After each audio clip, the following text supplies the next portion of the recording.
A China pode surpreender além da revolução do DeepSeek na inteligência artificial?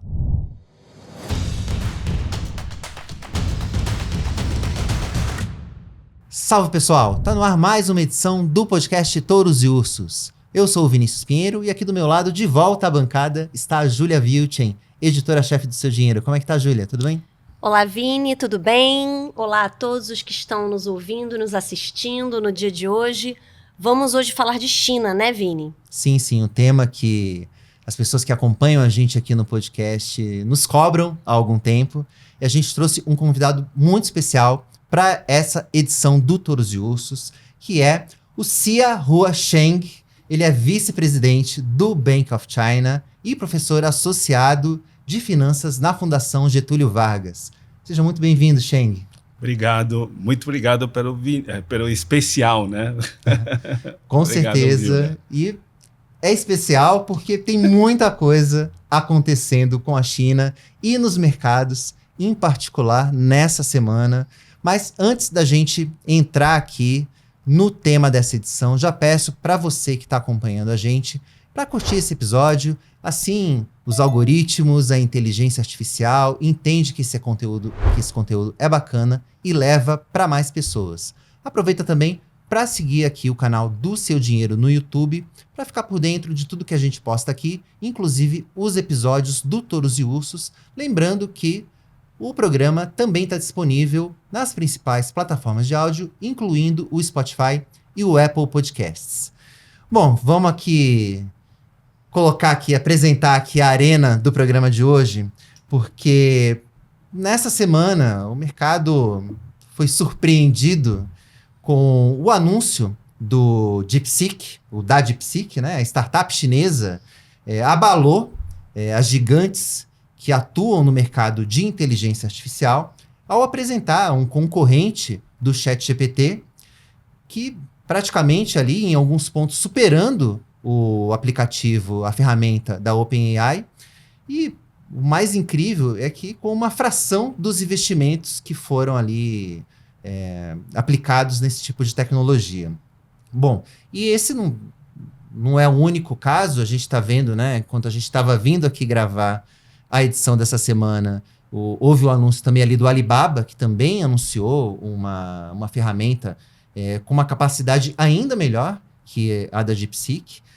Então, enfim, a China movimentou e chacoalhou o mercado das Big Techs, mas isso não elimina as dúvidas que parte do mercado continua tendo sobre o futuro da segunda maior economia do planeta. E é isso que a gente vai tratar aqui no programa de hoje, professor.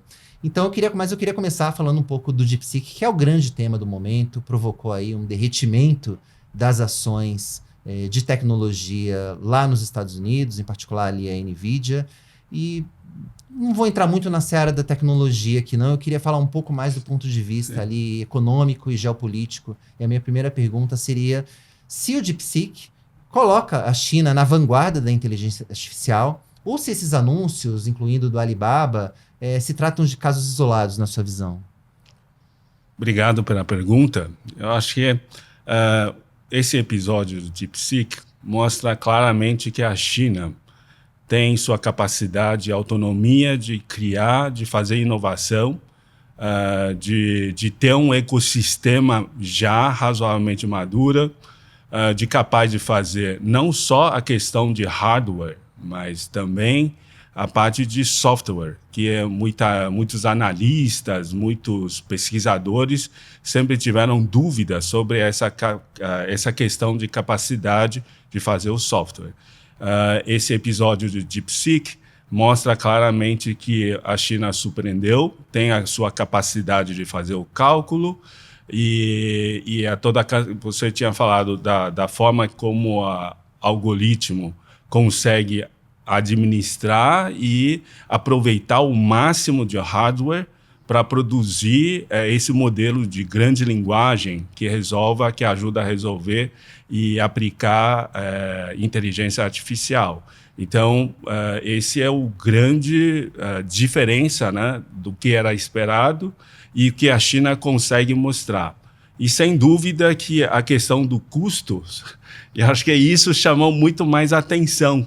Porque hoje ninguém duvida que os Estados Unidos continua na vanguarda da inteligência artificial, mas ninguém esperava que a China chegasse tão perto e com um custo muito mais barato. Eu acho que essa é uma questão que realmente não vai falar pouca diferença. Não, é muita diferença. Né? Isso é basicamente, está falando, os Estados Unidos gastou R$100 para fazer esse investimento e a China gastou R$5. Né? E o outro ponto interessante é que a China conseguiu, essa equipe do DeepSeek, conseguiu fazer isso dentro de um tempo muito limitado também, não só a questão material, e basicamente com os próprios pesquisadores chineses. Né? Então, tanto que eles, né, o próprio fundador, ainda se autodenomina de laboratório. Acho que não tem nem tempo de mudar, pensar o que isso pode trazer de benefício para o próprio DeepSeek. Então, ele está da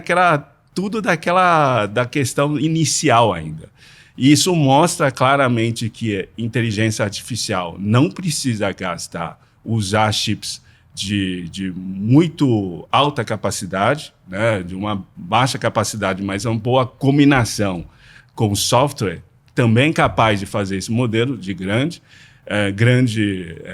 capacidade de linguagem, né, e gestão de banco de dados. E também isso dá muito mais autonomia. Eu acho que a gente está acostumado com ChatGPT, que precisa pagar, e algo exclusivo, não pode ser transportado, tem que rodar dentro do nuvem. Já com o DeepSeek, você consegue fazer download, fazer a customização. Acho que isso tem uma demanda, tem um mercado muito grande de demanda. Né? Hoje, até o governo brasileiro comentou que é possível com o DeepSeek, é possível que o Brasil também desenvolva com a inteligência artificial no Brasil, não só o Brasil, a Índia ou qualquer lugar do mundo, seguindo esse mesmo caminho, esse padrão que o DeepSeek acabou de criar, de permitir que seja muito mais democratizado para todo mundo. Isso, com certeza, chama muito mais atenção para o crescimento econômico da China, que as pessoas costumam pensar, por exemplo, até uma semana atrás, o pessoal acha que a China vai crescer sempre baseada em carros elétricos, painel solar, eólicas, baterias. Né? Parece que a China só tem essa parte de hardware, né? E, claro, com muita excelência, muita eficiência e com preço muito competitivo. Agora eles estão conhecendo que mais um produto novo, né, de software, que usa inteligência artificial e capaz de mostrar a sua aplicação e também, claro, trazendo mais oportunidade de crescimento econômico para a China. Vale lembrar também que no ano passado, esse já não é a primeira vez, acho que esse foi outubro, setembro, teve lançamento do games, né, do Wukong. Também usa bastante usou bastante cálculos, né, capacidade de cálculo e gestão de dados para poder montar aquele videogame que o pessoal também não esperava que a China montasse com tanta solução gráfica e com tanta velocidade. Então, acho que é isso só mais uma amostra de que quanto a China tem sua autonomia de tecnologia e a criatividade e inovação para as empresas chinesas, contribuindo na área de alta tecnologia. Esse tema da IA, ele está muito presente lá na China, porque o anúncio da DeepSeek surpreendeu muito o Ocidente ali, em particular as gigantes ali de tecnologia norte-americanas, que deveriam estar de olho no que os chineses estão fazendo. Agora, com a tua visão um pouco mais privilegiada ali do que vinha acontecendo na China. Privilegiada quer dizer, eu trabalho 24 horas. 12 na China, 12 no Brasil. Exatamente. Você trabalha que nem eu, você vai ter visão privilegiada também. Acho que faltou um pouco para esse pessoal que cuida de IA lá nas Big Techs, mas Mas na tua visão, assim, a surpresa foi menor ou te surpreendeu também, assim, quando veio esse anúncio? Olha, o DeepSeek, na verdade, já lançou esse produto. Talvez não a versão que foi testado, que é a R1, né? Mas DeepSeek já lançou esse produto faz um tempo na China. Acho que é em torno de 1 ano, mais ou menos. Mas eu acho que chamou muita atenção é que ela é de open source, então é de recursos abertos, plataforma aberta, qualquer pessoa pode fazer. Eu, inclusive, fiz a minha inscrição, né? E o mais surpreendente que foi agora, porque eu acho que muitos departamentos de pesquisa das universidades americanas e universidades estrangeiras chegaram a testar, de fato, vários atributos que são consideráveis, né, para um modelo de grandes linguagens. Aí. E o DeepSeek, surpreendentemente, conseguiu passar por todos esses exames em alguns atributos até melhor do que o próprio ChatGPT e outros seus concorrentes, competidores, né, mostrando que, de fato, é algo com muita capacidade e tem muita perspectiva para crescer a um baixo custo, muito eficiente e aberto, democrático para todos. Aquela questão da segurança dos Estados Unidos, de que isso aqui só roda no nuvem, né, não podia rodar em outro lugar, nesse caso, acho que não tem mais nenhuma preocupação. Você pode fazer download e roda no seu servidor aí. Então, acho que esse é uma quebra de paradigma em relação a esse tipo de investimento no IA. Eu queria aproveitar, eu acho que você já introduziu um pouco essa resposta, mas eu queria me aprofundar mais, né, sobre as lições que os investidores podem tirar desse episódio do DeepSeek, né? Enfim, você mencionou que, bom, a China não é só hardware, né? Isso talvez indique que mais para o mercado, né, para o investidor, que a China não é uma economia de alguns poucos temas, daqueles temas que já eram mais conhecidos. Então, assim, a minha pergunta, na verdade, são dois lados essa pergunta. Um que lições se pode tirar do DeepSeek? A gente está vendo aí, por exemplo, os Estados Unidos, né, tentando controlar muito, proteger muito essa tecnologia dos chips, de exportar tecnologia americana e tudo mais para impedir que outros países avancem tanto na IA quanto os Estados Unidos, mas aparentemente isso não é suficiente. Então, assim, eu acho que a primeira lição é que, bom, os Estados Unidos vão tomar atitudes, mas os outros países não vão ficar parados e a China certamente não está parada, né? E a outra pergunta quanto às lições é em relação ao investidor mesmo, né? Até mesmo investidor pessoa física. Enfim, esse temor do mercado em relação à desaceleração econômica da China pode estar, então, exagerado? Tá. Eu vou começar do micro, para quem tem apostado no inteligência artificial como forma de investimento em ações, por exemplo, acho que aprendeu aí com 17% de queda em um dia. Não só a própria NVIDIA, mas todos os outros.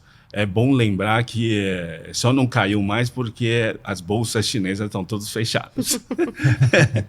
Entendeu? E todas essas empresas, você está falando da maior semicondutores, né, da TMSC. Então, da Taiwan, China, né? Então, se você pensar, todos esses... Acho que a lição é que hoje, para realmente investir na inteligência artificial, tem que começar a pensar nas novas empresas surgindo com essa tecnologia e não é mais exclusiva. Tá? Eu acho que com essa lição tem que estar... eu acho que vai ficar claro, assim, talvez aquele taxa de crescimento para essas empresas, tipo NVIDIA e todos os Big Techs americanas, vai sofrer que tem investido pesadamente na inteligência artificial, precisa ser revista. Será que vai crescer tanto assim? Né? E depois, a margem de lucro, né? Porque eles investiram horrores nesse daqui, e sendo que um laboratório chinês conseguiu fazer isso né? Muita gente até questiona, será que ele não copiou nada? É só você entrar com a mesma pergunta e olhar, que são completamente diferentes, né? Até hoje de manhã estava vendo lá um amigo colocou lá, perguntou, como fez? Bom, eu não vou nem entrar nesse ponto, porque eu vou fugir de tempo. Mas é importante, assim, a tecnologia usada para DeepSeek é aquela reflexiva, né? Então, o próprio computador, ele bate bola com ele mesmo, ele dá a resposta, mas ele bate bola com ele mesmo para saber se ele está certo ou errado. Já o GPT, né, ChatGPT, ele já dá uma resposta direto, ele já nem mostra muito. Então, isso quer dizer, são tecnologia, algoritmo totalmente diferente, mas que tenha resultados semelhantes. Então, isso é fantástico, sabe? Isso realmente surpreendeu todo mundo, né? Então, nesse ponto, para o investidor, ele passa a entender que talvez tem que considerar muito mais empresas, que vai ter muito mais empresa chinesa lançando novos produtos com a aplicação da inteligência artificial. Acho que a gente estava conversando, vindo para cá, né? Estava falando sobre, eu não sei se é Huawei ou outras empresas, também está lançando o seu próprio novo DeepSeek melhorado. O Alibaba, no Alibaba, perdão, Alibaba. Fiz até propagandas erradas. Então, mas isso quer dizer, é um tema bom, mas o pessoal realmente precisa se preocupar com essas empresas em termos de crescimento esperado, né, taxa growth, né, e depois com quanto de lucratividade que ele espera, porque isso afeta diretamente a projeção de fluxo de caixa, né, e toda a sua cadeia produtiva, que a gente viu que não é só a questão do EA, você tem, que foi afetado, tem a empresa de semicondutores, principalmente daquele que roda com maior capacidade, avançado, porque você tem NVIDIA e tem o TSMC, e também, se você pensar, o chip maduro hoje está na China, acima de 7, daquele unidade que eu nunca sei falar, 7, 12, é tudo na China, que é o lugar mais barato para você comprar. Então, na hora de investir, precisa repensar, será que não é melhor alocar um pouco, pensar no mercado financeiro, no mercado de capitais da China, está lá, e toda a questão, será que a questão de energia, você não está exagerada, porque qualquer coisa vai precisar de energia, se é rápido, devagar. Então, acho que tem muitas lições para o pessoal olhar de novo, mas não só a questão do EA, e sim toda a cadeia produtiva, suprimento e ecossistema do EA. Acho que isso é uma lição bacana. Agora, o mercado não subestimou um pouco a China, e acho que talvez isso não seja uma lição, enfim, justamente pelo começo da sua fala, de que o mercado estava vendo ali, sei lá, o país com uma crise imobiliária e fabricando carro elétrico e achando que o país estava se resumindo a isso. Sim. Talvez essa não tenha sido uma lição que o mercado aprendeu com esse caso de DeepSeek. O mercado olha muito para hoje, né? Ele não pensa como que é causas, consequências. Se você olhar muito mais a trajetória da China, vai perceber que a China é muito mais capaz de se regenerar, ir para um desenvolvimento econômico de alta tecnologia, muito mais limpa, muito mais renováveis, e olhar não só daqueles principais produtos de carros elétricos, mas ele tem uma série de outros indústria emergente que as pessoas, como ainda não viu o produto, então o pessoal fica pensando que a China então só ficou 3. Na verdade, tem muitos produtos novos surgindo. Se você acompanhar ontem... Tem muito DeepSeek aí que as pessoas ainda não sabem. Não, mas porque DeepSeek é uma coisa interessante, porque se a gente pensar, DeepSeek ele pode ser a cabeça, né? A nossa mente. Mas ele precisa de hardware para dominar. E quem consegue fazer hardware com qualidade e eficiência hoje, toda a cadeia é na China. Então, para a China faltava esse cérebro. E hoje ele mostrou, com esse episódio, ele mostrou para o mundo inteiro é capaz e muito mais barato, assim como a hardware que ele já vem fazendo. Esse é um novo motor de crescimento econômico que as pessoas talvez não tenham percebido, mas agora acho que as pessoas podem se convencer, né, de que a China sabe fazer software também. Legal. Olha, Cheng, se nosso programa fosse aqui na semana passada, provavelmente o tom aqui da nossa conversa seria outro.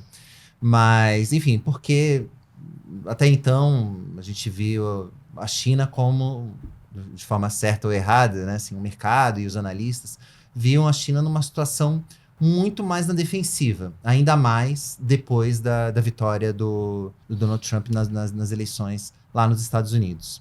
Então a pergunta que eu queria te fazer é a seguinte, enfim, o Trump já está aí algumas semanas no cargo, e se já dá para a gente tirar alguma sinalização de como deve ser a relação entre Estados Unidos e China pelos próximos 4 anos?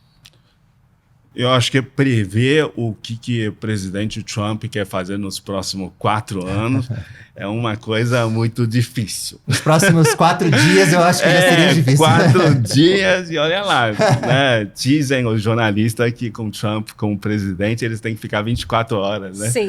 Então não é fácil. Então imagine eu, né? Não tem nem como saber disso. Mas uma coisa eu achei interessante do presidente Trump, que logo após o seu posse, tudo, ele passou a ter uma postura muito mais de negociação, né? Ele não simplesmente fez aquela guerra de tarifa que ele falava durante sua campanha eleitoral e adotou uma postura muito mais, eu acho que muito mais conciliadora, né? Tá certo, ele como um grande empresário e agora presidente 2, né, de novo, ele sabe muito bem negociar. Então, toda negociação dele tem uma troca, né? Mas eu acho que os países, os parceiros estão colaborando, né, fazendo essa troca. E ele percebeu que com essa troca, talvez os Estados Unidos ganhem muito mais do que simplesmente adotar uma postura muito mais unilateral de elevar a tarifa, por exemplo, da China, né? Daqui a alguns dias, né? Começa com 10%, mas provavelmente ele vai fazer uma visita à China, não sei se isso vai acontecer, mas é importante assim, ele estar aberto para diálogo, né? E a China também, não só a China, todos os países estão colaborando.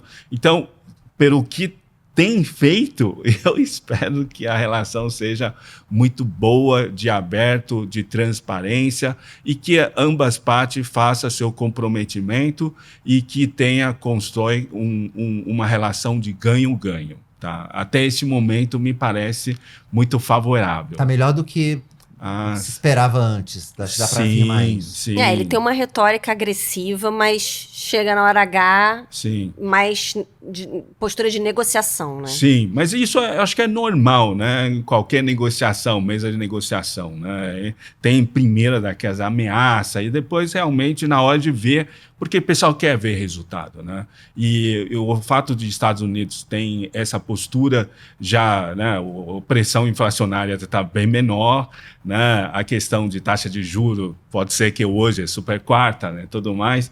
Então pode ser que dá uma segurada na taxa de juros, até pensar em cair. Quer dizer, para os Estados Unidos isso é ótimo e tendo essa relação de troca, todo mundo, não só com a China, mas com vários outros países, ficam melhor, né? Eu acho que é muito mais ele estar pensando nisso. Claro, Estados Unidos primeiro, como ele defende. Queria fechar perguntando de Brasil, né? Enfim, nesse novo cenário geopolítico, com Trump ali, linha dura, mas talvez mais aberto à negociação do que se imagina, como que fica a relação entre a China e o Brasil aí nesse novo xadrez global, né? Como que a China vê o Brasil? Como que pode se desenvolver a relação dos dois países, principalmente considerando agora a presidência do Donald Trump? O Brasil e China são parceiros estratégicos. Isso já está bem consolidado desde sempre, eu acho. Principalmente ano passado, com a visita do presidente Xi ao Brasil e também do presidente Lula à China.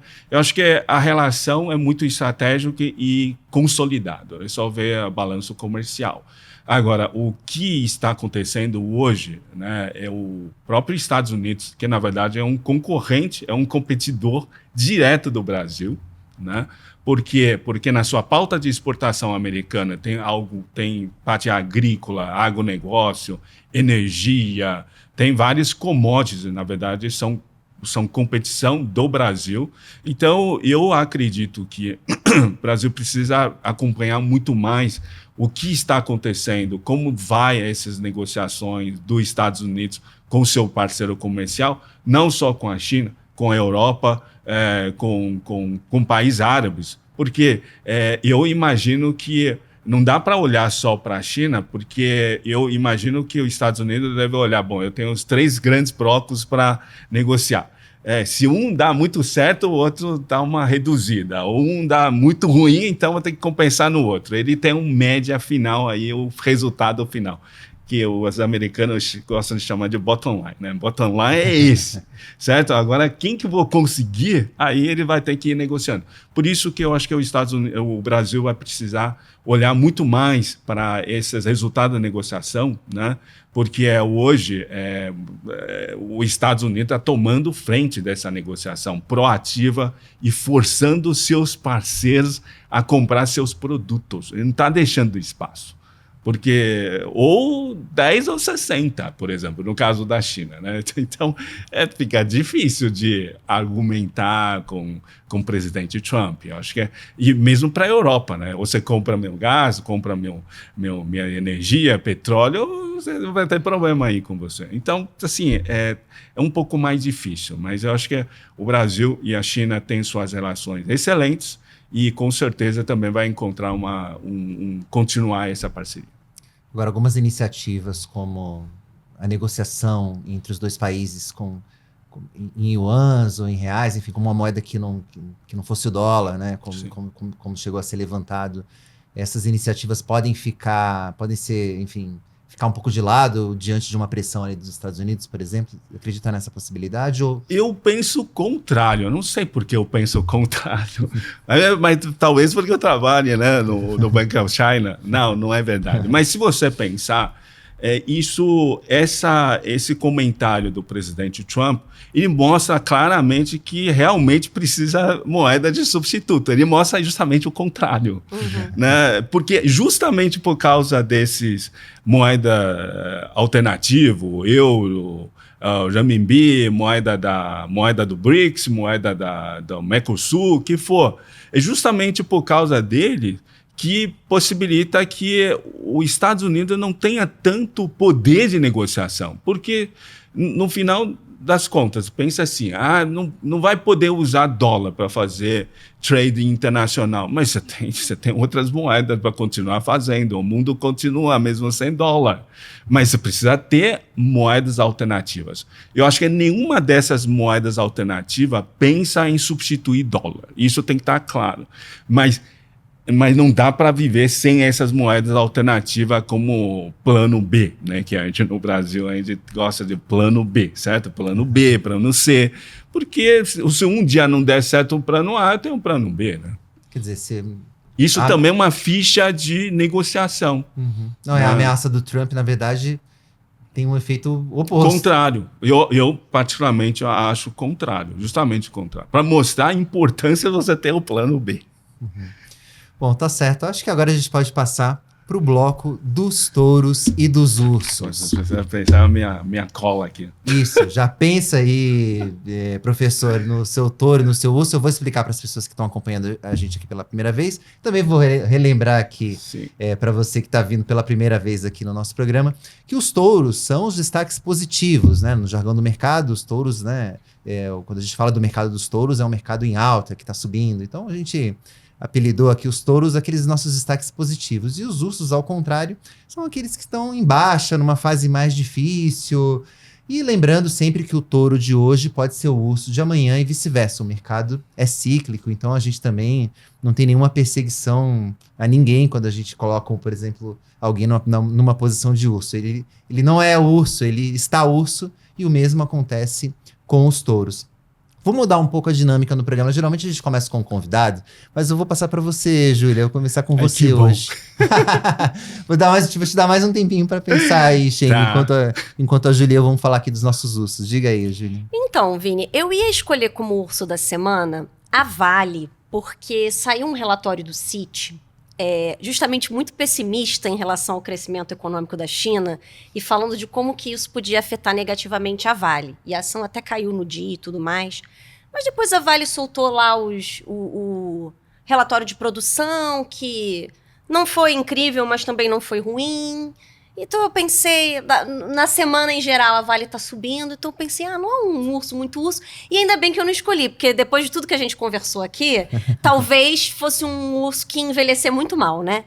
Então eu escolhi um outro urso, já pensando no urso do mês, na verdade. Eu tava compilando para aquela nossa matéria do ranking dos investimentos do mês, né? Dos melhores e piores investimentos do mês de janeiro. E mais uma vez, os títulos Tesouro IPCA, principalmente os de prazos mais longos, estão aí na lanterna do ranking, enfim, com alguns dos piores desempenhos, desvalorização mesmo dos preços, porque os juros futuros continuaram subindo, as taxas desses títulos continuaram abrindo, e a gente viu hoje, né, Vini, já tem título Tesouro IPCA pagando quase 8% mais IPCA, que é algo realmente...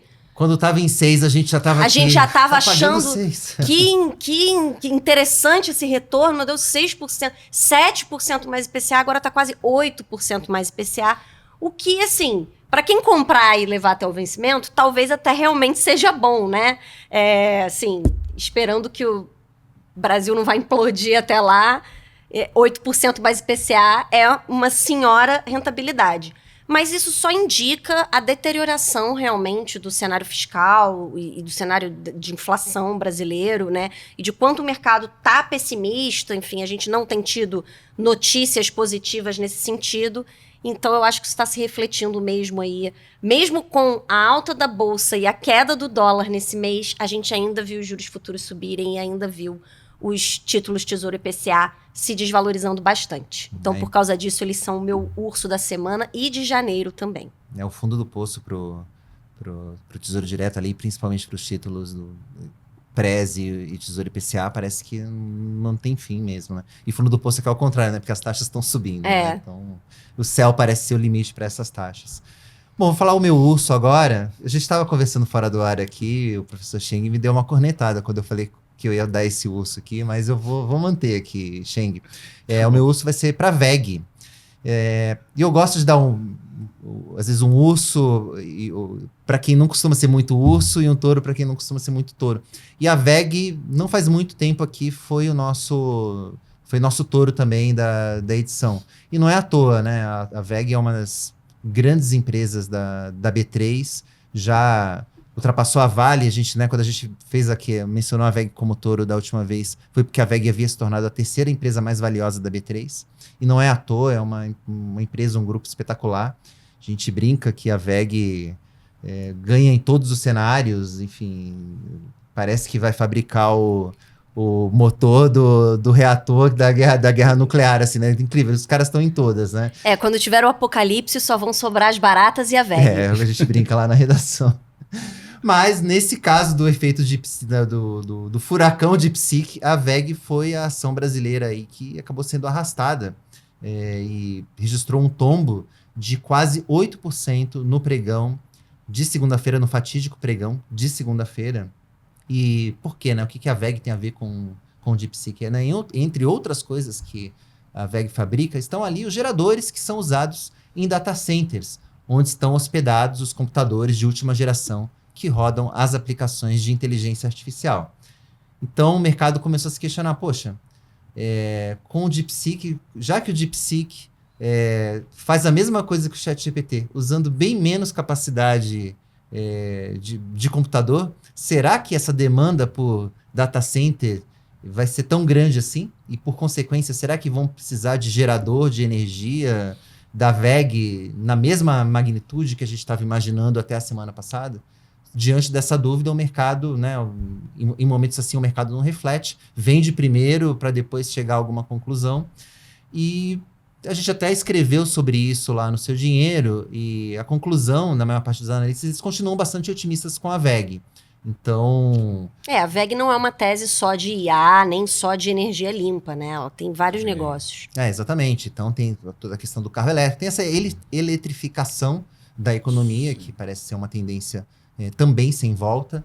A própria automação industrial, que vai também se valer de inteligência artificial. Tudo isso vai precisar de energia e vai precisar dos produtos da VEG.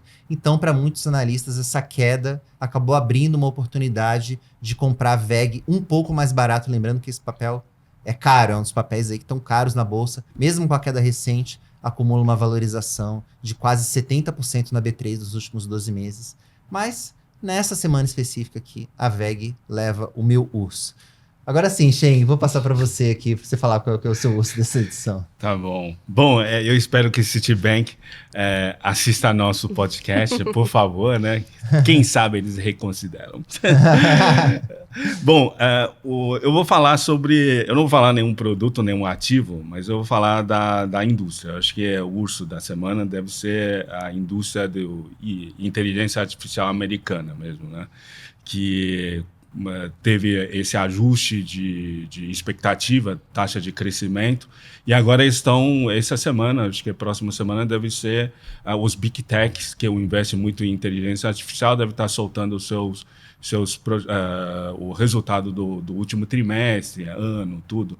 Então aí vai ser muito interessante para os investidores reavaliarem quanto ele investiu, qual é a taxa de retorno, né? Nesse caso, eu acho que é mais importante ROA do que ROI, porque tem toda a ver com a parte de ativo que eles investiram e quanto está tendo de retorno, principalmente não só do passado, mas do futuro. Então, esse ajuste com certeza vai ter. Então, o urso é setor de inteligência artificial americana junto com as empresas dos chips mais voltado para o cálculo. Eu não posso falar o nome das empresas, né? Então eu falo só do setor.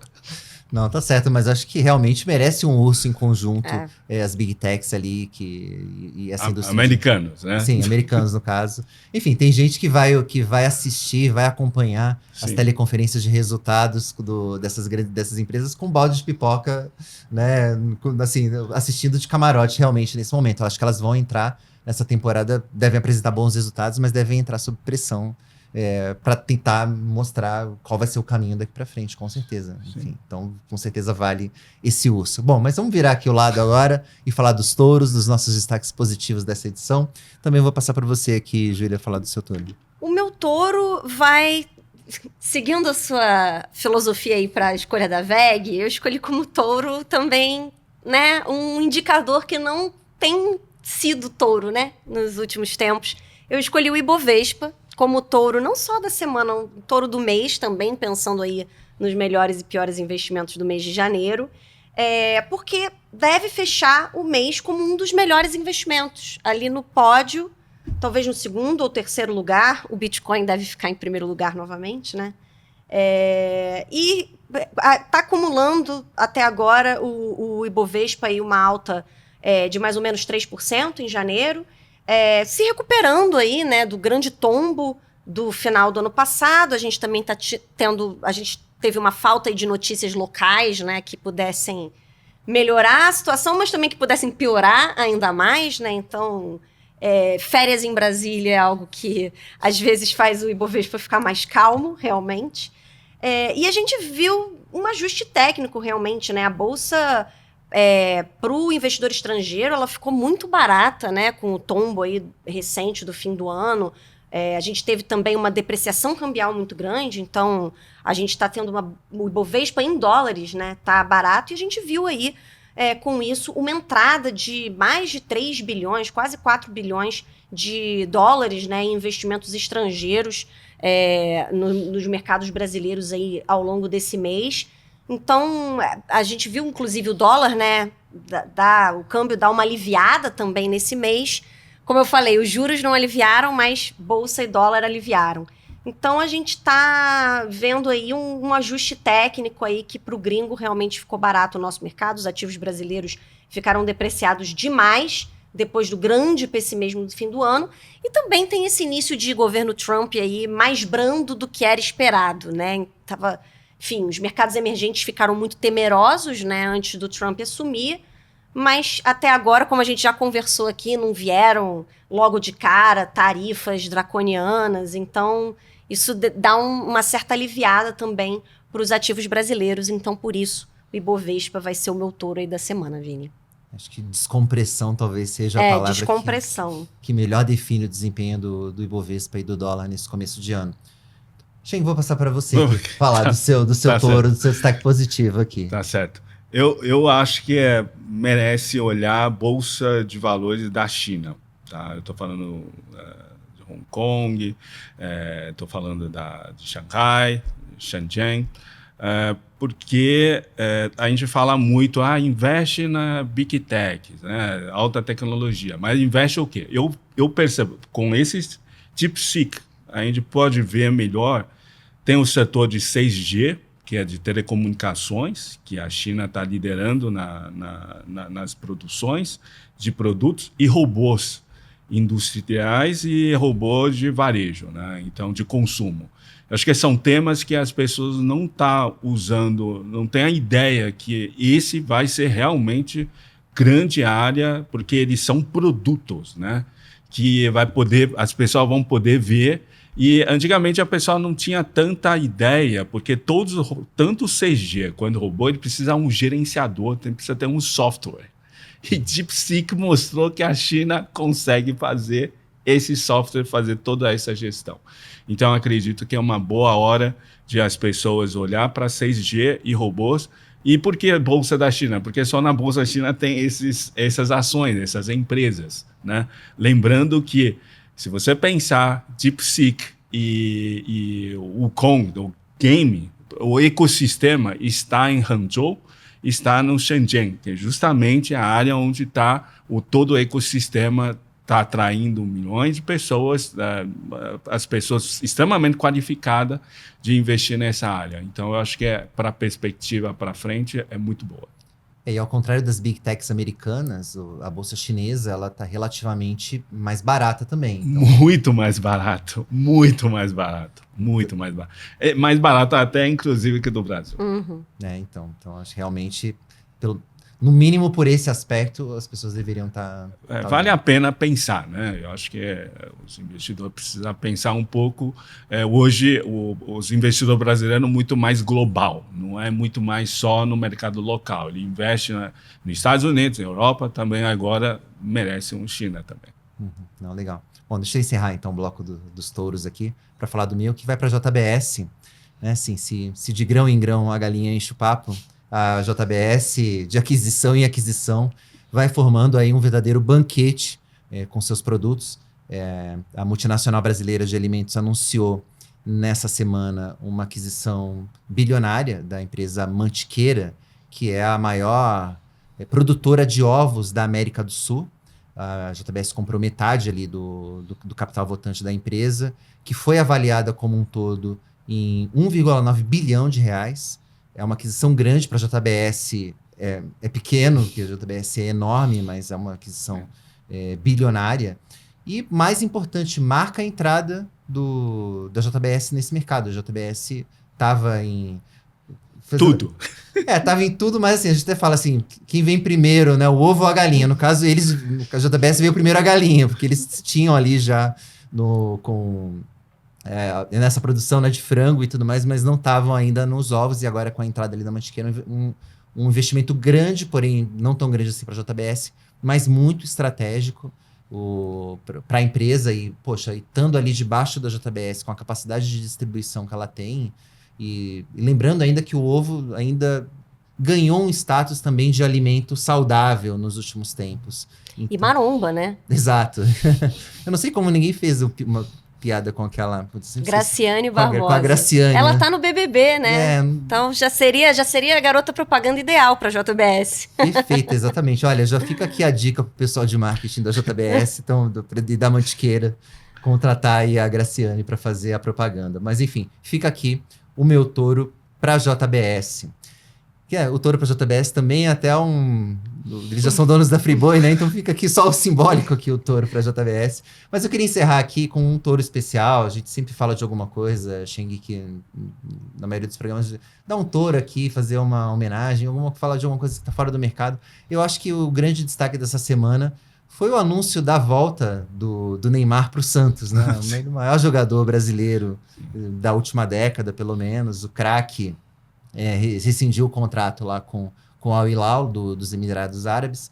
Até a gravação aqui do podcast ainda não tinha assinado, mas está praticamente certo que ele vai ficar os próximos 5 meses no Santos, que é o time que o revelou, que, enfim, mostrou o Neymar ao mundo, chegou a disputar até um Mundial de Clubes ali com o Barcelona. E, enfim, acho que tem uma questão ali afetiva para o Neymar muito importante. Acho que pode ser ali uma possibilidade dele se recuperar, né? Ele tá sem jogar há mais de um ano, teve uma lesão gravíssima, jogando pela seleção brasileira, nas eliminatórias da Copa. Então, existe ali um questionamento muito grande se o Neymar vai voltar a jogar, que ele é um craque, não há dúvidas disso, mas se ele vai conseguir voltar a jogar de forma competitiva. Mas ele aparentemente tem um projeto, né, de tentar disputar a Copa de 2026. Eu acredito que nesse sentido, acho que ele tomou uma boa decisão de voltar para o Santos. E, pô, acho que vai ser... Eu não sou santista. Sou santista, eu nasci em Santos, mas eu não sou... Mas eu não sou santista, meu time não é o Santos. Mas, pô, vai ser muito legal ver o Neymar jogando aqui no Brasil de novo. Eu lembro muito, acho que eu comparo muito com a volta do Ronaldo Fenômeno pro Corinthians. Eu também não sou corintiano. Vi o Ronaldo fazer gol no meu São Paulo. Mas, ao mesmo tempo, foi muito legal, assim, ver um craque como poucos que a gente teve a oportunidade de ver jogar. O Neymar jogou um pouco mais no Brasil, o Ronaldo foi muito jovem para o exterior. Então, acho que vai ser bem interessante ver o Neymar no futebol brasileiro. Ele tem só 32 anos, né? Então, é uma idade que ele ainda tem potencial, né? Se ele conseguir se recuperar, ainda pode ajudar bastante aí a seleção brasileira e também o Santos. Então, fica aqui o meu touro especial para a volta do Neymar para o futebol brasileiro e para o Santos. Bom, com isso a gente apita o fim de mais uma edição do podcast Touros e Ursos. Professor Shen, muito obrigado aqui pela participação. O tema China, ele é muito demandado aqui pelas pessoas que acompanham a gente, então, assim, quero manter o contato aqui para a gente poder conversar. Quando a China também estiver ali num momento um pouco mais urso, acho que ela está muito... Podia ser o seu touro aqui, nesse momento, quando for um momento mais urso também, quero te chamar aqui para a gente ser um pouco mais provocativo aqui também. Pode contar comigo. Muito obrigado pelo convite, muito obrigado, Júlia, também. Prazer estar aqui e aprender um monte de coisa aqui com vocês também. Legal, muito obrigado. Júlia, até o próximo programa. Obrigada, Vini, obrigada, professor, e obrigada a todos os que nos acompanharam. É isso aí, fique ligado no seudinheiro.com para ficar por dentro de tudo que mexe com os seus investimentos. Aquele abraço.